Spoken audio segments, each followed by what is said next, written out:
Hi, my name is Heather Hook, and I'm here today to discuss with you fashions from the 1850-1860 time period.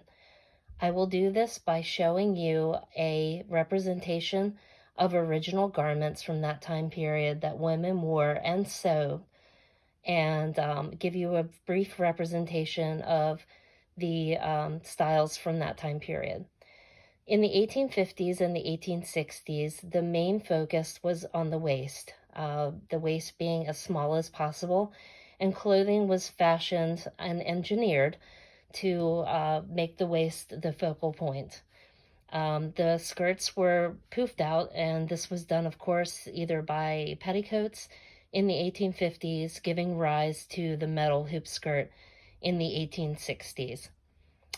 The waist was emphasized by a belt, and the shoulders were represented with a dropped seam on the arm to try to make the shoulders as wide as possible. And you can see from this fashion plate of the time period that everything kind of looked, the upper torso kind of looked like a triangle, with the waist being the down point. So women from this time period, like I said, no matter what age or economic status, tried to have this kind of fashion. And you can see this from pictures, original pictures of women during the Civil War era. Each woman has a very narrow waist. Whether it was narrow or not, it's an illusion. You can see that this woman's waist is not as narrow, and this woman does have a narrow waist. So what did women from the time period wear every day? Well, they would start off with shoes, and these are original kid leather shoes from the time period that's side lace up. They would also start with putting on stockings. These stockings have a date on them of 1863, and you can see that somebody put their initials or the initials of the wearer on there. To keep the stockings up, you would have a pair of garters, and these are original garters from the Civil War time period. Again, there's a note in there that they were wedding garters from the 1860. The next thing that you would wear would be a pair of underwear, pantalettes, drawers that were long and usually embroidered. And I'll get a close-up of this embroidery because it's gorgeous. This is white work embroidery and tatting on the edges. You would also have a chemise, and this is the piece of clothing that went next to your body in order to, I guess, sop up the sweat. It could be changed out. They were always made of white, and that was for ease of laundering. Again, it would be trimmed, and you can see the absolutely outstanding trim that is on this. Most of these items were hand-stitched. The sewing machine was in use, but not as many people had it. After that, you would have the corset.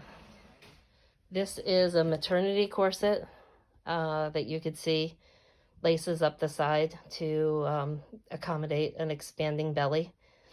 And on the back, there is a little lip that's used to support the skirts. And then the next thing that you would see is you would have a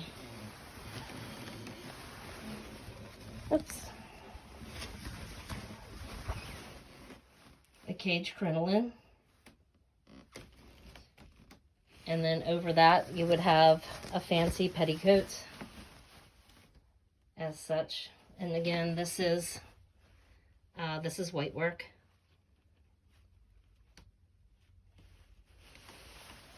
And then you would put the dress on.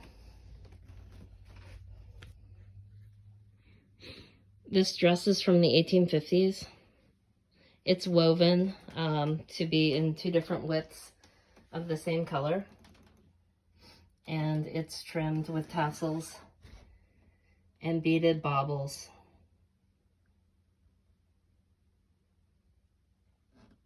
Completely hand sewn,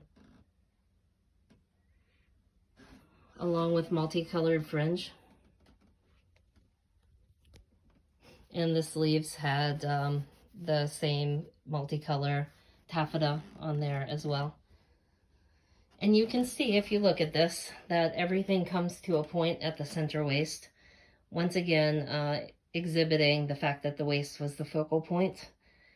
And you could see that the arms eyes are here and here, which makes the shoulders look wider, whether or not they are. The next thing that you would have would be a collar. Again, the collars were put on with a band, and the band is to absorb sweat at the neckline, and also to be able to put this in pretty quickly and be able to take it off so that it could be laundered. The next thing that you would need would be a pair of sleeves. These sleeves match the collar that I just showed you. They're made out of like a dotted muslin organdy, or an organdy, and they have white work on them. And those would be tucked in under the open sleeves. Again, the purpose of this was to trap, body soils and be able to be laundered easily. The next thing that a woman would have would be a pair of gloves.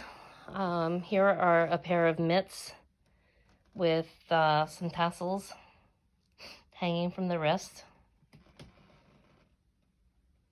And here are a pair of gloves with a patent date of 1860 on the buttons. And these are made of kid leather. A woman would also have a handkerchief. This one made of a fine muslin and edged with a very, very fine cotton netting.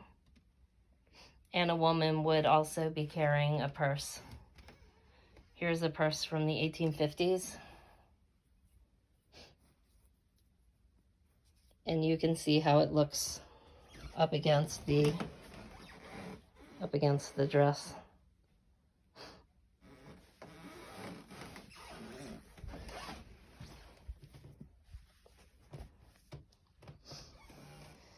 A woman would be able to have different things to make her dress look different under different circumstances. This is a false waist that could be put onto the dress to change the look of it.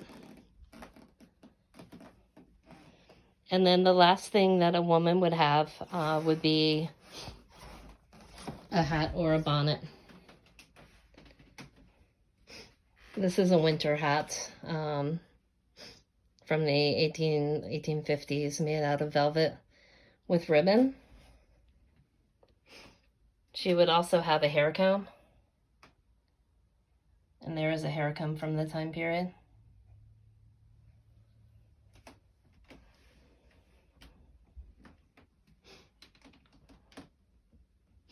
Here is a box for gloves. And here is just a regular little box for trinkets and whatnot.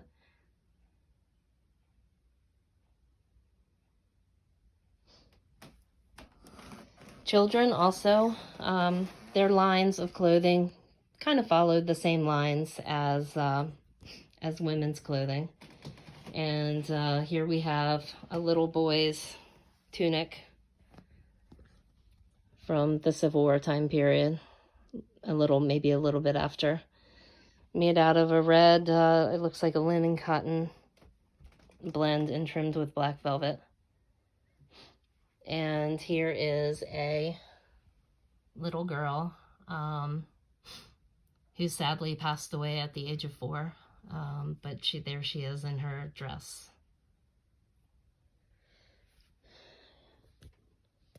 And that right there concludes a quick synopsis of what women would have worn during that time period. I did forget the parasol, but here's a parasol made of ivory that is inlaid with coral and has a coral horse head on it.